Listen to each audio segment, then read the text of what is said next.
Assalamu alaikum. How are you all? You are most welcome to English Language and Learning, and this is lesson series for second year students of English.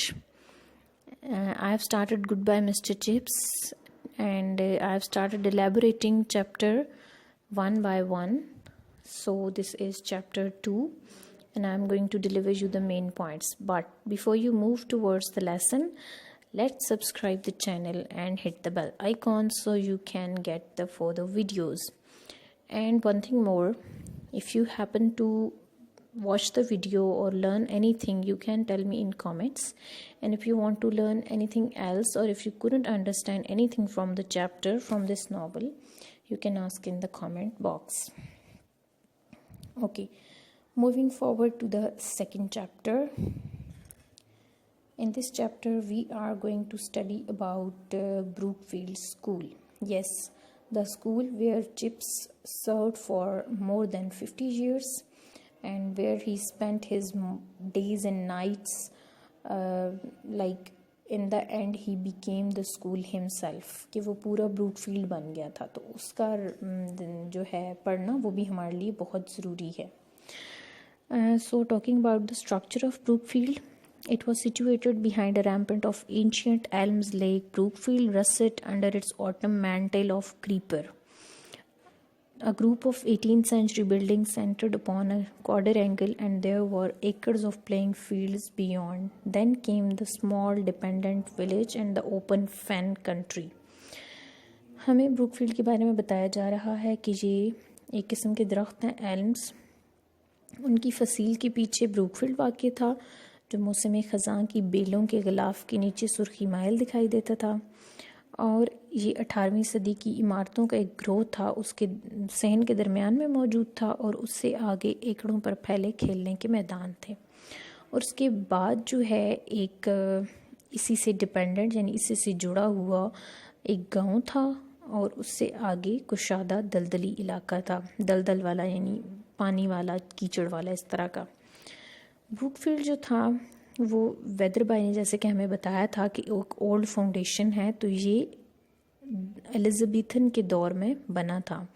یہ ایک grammar school کے طور پر شروع ہوا تھا، اور ایک اس کی گڈ لک ہی تھی کہ یہ ہیرو کی طرح مشہور ہو گیا تھا. یہ تو تھا بروکفیلڈ کا انٹروڈکشن.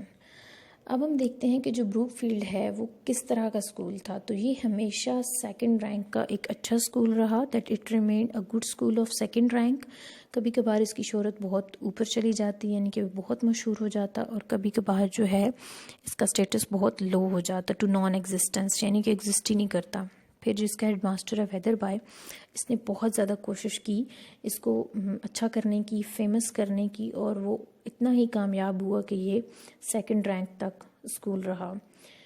پھر جو ہے اسے جارج فرسٹ جو ہے اس کے دور حکومت میں دوبارہ بنایا گیا نیپولین وار میں، اور وکٹورین ڈیز میں اس میں کافی جو ہیں تبدیلیاں آئیں ان دا sense of repute and numbers, کہ اس کی شہرت اور اسٹوڈنٹس کی جو تعداد ہے اس میں ڈکلائن آیا، زوال پذیر ہو گیا.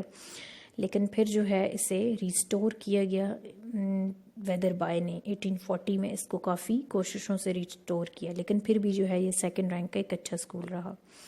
جب ہم اس کے سوشل سٹیٹس کی بات کرتے ہیں تو جو بہت سے ایسے لوگ ہیں جو پریویلیجڈ کلاس ہے، ہائی کلاس ہے، وہ بروکفیلڈ کو منتھلی جو ہے کچھ نہ کچھ دیتی تھی، جس سے اسکول کے جو پور اسٹوڈنٹس ہیں ان کی ہیلپ ہوتی تھی. اور بروکفیلڈ میں سے جو بہت سے اسٹوڈنٹس نکلتے تھے وہ آگے جا کے کیا بنتے تھے؟ ججز، members of parliament, colonial administrators, peers and bishops. اور کچھ ان میں سے مرچنٹس اور اسکوائرز اور اس طرح کے آدمی بن جاتے تھے. لیکن جو سنوبش لوگ ہیں، جو خود پرست ہیں، وہ پھر بھی کہتے تھے کہ یہ جو ہے good school of second rank, کہ یہ ٹھیک ہے، بہتر اسکول ہے.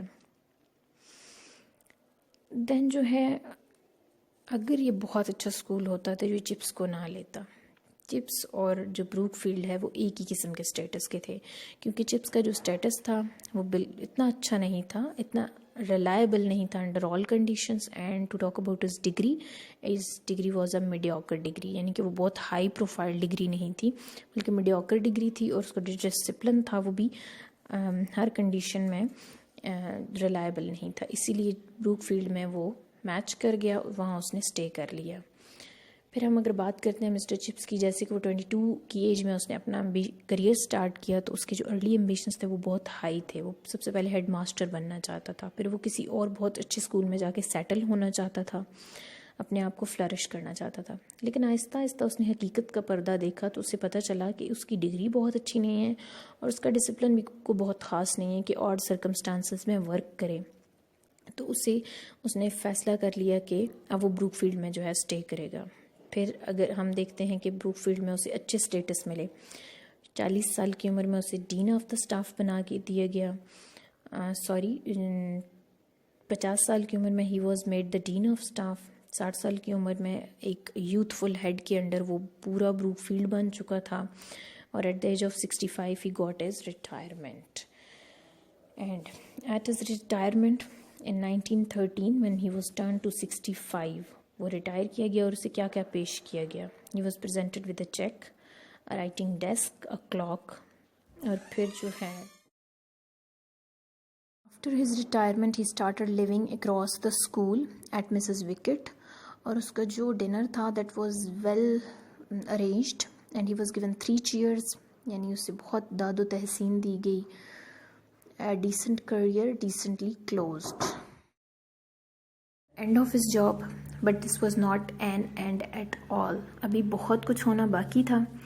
ایک تو اس کے یہ میننگ ہو سکتے ہیں کہ اس کی جو لائف سٹوری ہے that is to be discovered and there are many things that should be read.